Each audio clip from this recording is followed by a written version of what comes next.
I didn't really see the last one, Dave, because I was trying to see if we had anybody in position to rebound it if it didn't go in. Make sure that our trail guy that I wanted to trail right down the middle was coming down the middle. And I honestly didn't see the last one. The one before that, they forced him left. And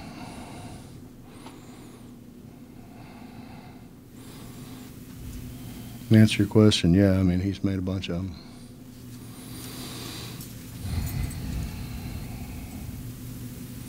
Bob, their last three to put them ahead, did you think three? Did you think they'd go inside, look two? What did you anticipate? No, I thought that, well, that's what they tried to do. They tried to go inside. They tried to throw it in the high post and duck in Nash, or ball screen and duck in Nash, and our wing guy was supposed to drop. I don't know what happened. I know we jumped and left our feet again, which, you know, we've said for 8,000 times. Stay down, make them score the ball through you.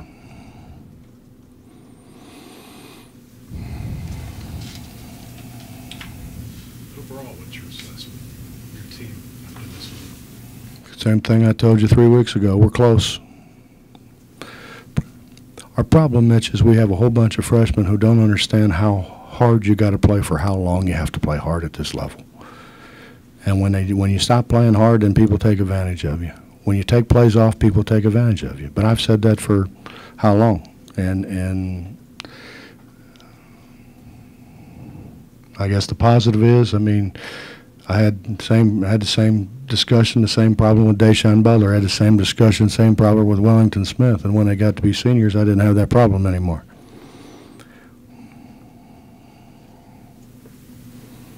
I mean, you were standing on the foul line. All you got to do is block a guy out. We didn't even think about blocking him out. Who just happens to be probably a first-team All-America. We don't even think about blocking him out. We just stand there.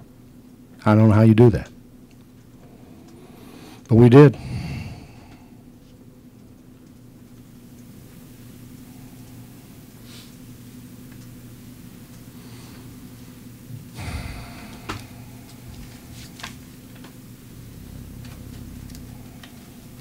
A quick turnaround.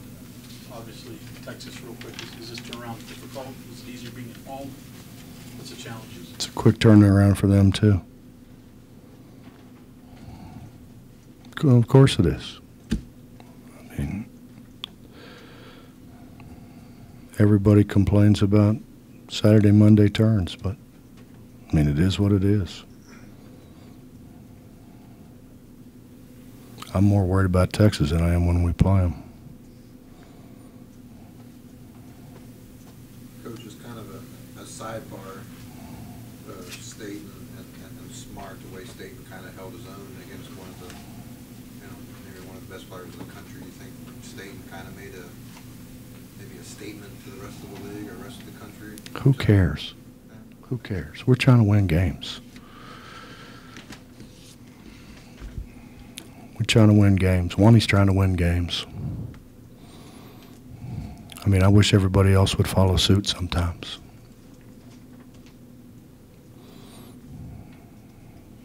I mean, I've told you.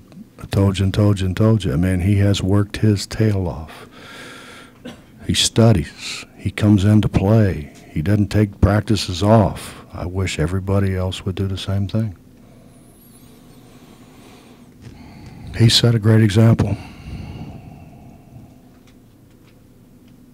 you talk about Aaron Harris a little bit, maybe like his struggles there?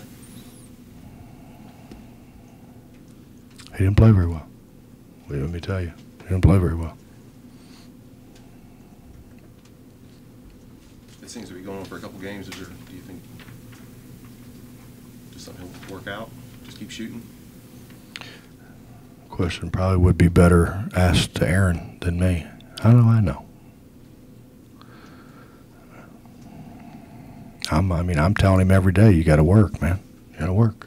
So I think that's a question probably better to ask Aaron. You talk about Devin and your expectations for him going forward.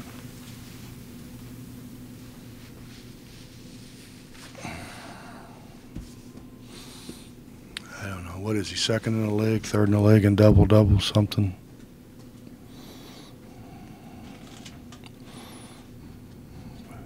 We've just got to get Devin to be more consistent, that's all. More consistent from play to play. He said tonight 12 rebounds is just scratching the surface for him. He's thinking he should be getting 20, 25. I mean, is that what you envision? Is that where you see him getting? And is that realistic to expect that out of him at this point or even this season? It'd be nice. I'd take that. I guess if he's going to do it, we might as well go ahead and get started, huh? While we're waiting. Well, could you see a game like Henderson had coming? Like who had? Terry Henderson. He did everything to sell tickets. Terry's been getting better and better, you know. Bobby, you know, he was hurt early and he got behind. I think he's just now, you know, starting to, and honestly, he hadn't shot the ball very well, but he's really, you know, he gets in there and works at it. And he listens, you know, he listens to try to do what you ask him to do. I mean, I'm not sure what you ask me. I mean, is that what I recruited Aaron thinking that he would be able to do? Yes.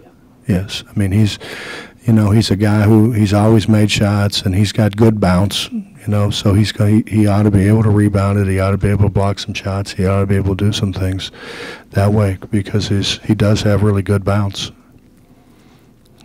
Does that answer your question? I mean, is that what you're asking me? Bob, I know you hate the whole why do you have to lose to learn something axiom, but do you guys, to get some of these lessons that you're talking about, particularly with the younger players, are you going to have to beat a ranked team or a team above you, or can this just come gradually? Maybe they get it one day. I don't know. I don't know.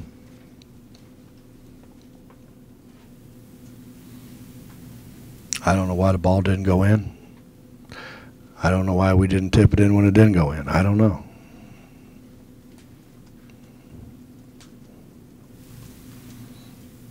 You know, the ball goes in, we're all sitting here talking about how far we've come. We got it at the rim. We got it at the rim with the guy who's finished more goals at the rim than all the rest of our team put together. So we got what we wanted.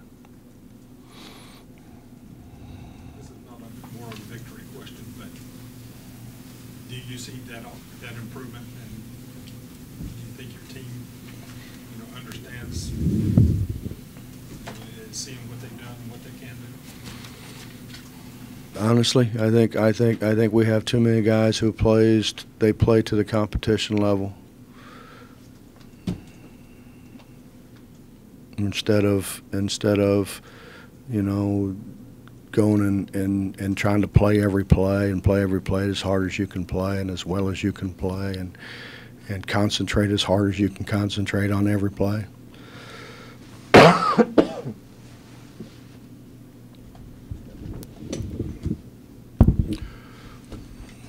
We're trying to win, man.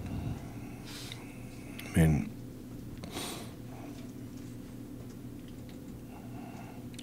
two greatest emotions in the world, winning and losing.